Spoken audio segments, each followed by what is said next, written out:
ఏపీలో bird flu విస్తరణతో తెలంగాణలో ప్రభుత్వం అలర్ట్ అయింది. ఏపీ నుండి పౌల్ట్రీ రవాణాను తెలంగాణలోకి అనుమతించడం లేదు. తెలంగాణ వైద్య ఆరోగ్య శాఖ ప్రజలను అలర్ట్ చేసింది. కొద్ది రోజుల వరకు చికెన్ తినకపోవడమే మంచిదని సూచనలు చేసిన నేపథ్యంలో గిరాకీ పడిపోయింది.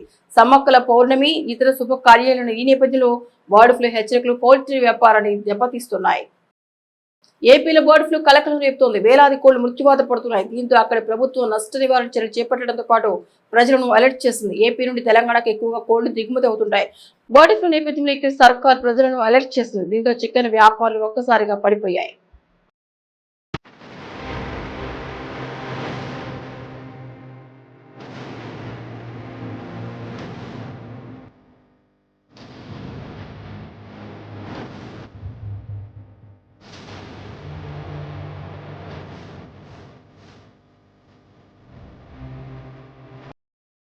ఏపీలో బర్డ్ ఫ్లూ వల్ల కోళ్లు మృతి చెందుతుండగా ఇవి సోషల్ మీడియాలో చక్కర్లు కొడుతున్నాయి. దీంతో మాంసం ప్రియులు చికెన్ జోలికి వెళ్లడం లేదు. తెలంగాణలోని చికెన్ సెంటర్ల వ్యాపారాలు ఒక్కసారిగా పడిపోయాయి. కరీంనగర్ జిల్లాలో బర్డ్ ఫ్లూ ప్రచారం దావాన్లో వ్యాపించడంతో చికెన్ సెంటర్ల కొనుగోలు తగ్గుముఖం పట్టాయి. మొన్నటి వరకు స్కిన్లెస్ కిలో చికెన్ 240 రూపాయలు ఉండగా నేడు 200 రూపాయలకు పడిపోయింది. చికెన్ ధర మరింత తగ్గే అవకాశాలున్నట్లు వ్యాపారస్తులు వాపోతున్నారు. వీరి ప్రభావం పౌల్ట్రీ వ్యాపారమే భారీగా పడే అవకాశాలున్నట్లు తెలుస్తోంది.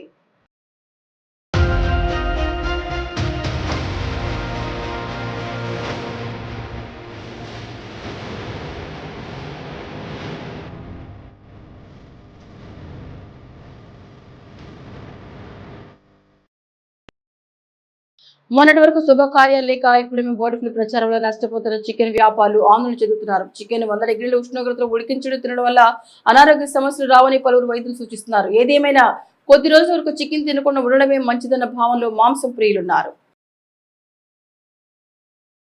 తెలంగాణలో బర్డ్ ఫ్లూ అనేది లేదు, అంతా దుష్ప్రచారం చేస్తున్నారు. మా గిరాకీ యథావిధిగా కొనసాగుతుంది. యథావిధిగా పబ్లిక్ యథావిధిగా వస్తుంది. ఈ ఆంధ్రలో బర్డ్ ఫ్లూ వచ్చిన వైరస్ కారణంగా వాట్సాప్లో తొందర వైరల్ అయిపోయింది. ఇది వైరల్ అయిపోయి మొత్తం గిరాకీ లేదు.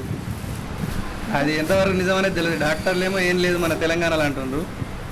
మన ముఖ్యమంత్రి కూడా చికెన్ తినద్దని ఆర్డర్ ఇచ్చిండట. పేపర్ రేటే ఫాలో అవుతున్నాం, పేపర్ రేటే అమ్ముతున్నాం. అమ్మినా కూడా సేల్ లేదు. మెయిన్ సేల్ లేకపోవడం, సేల్ లేకపోతే డైలీ మెయింటెనెన్స్ ఖర్చు కూడా మనకు మీద పడే అవకాశం ఉన్నది. రైతులకు కూడా ఇబ్బందికరంగానే ఉన్నది.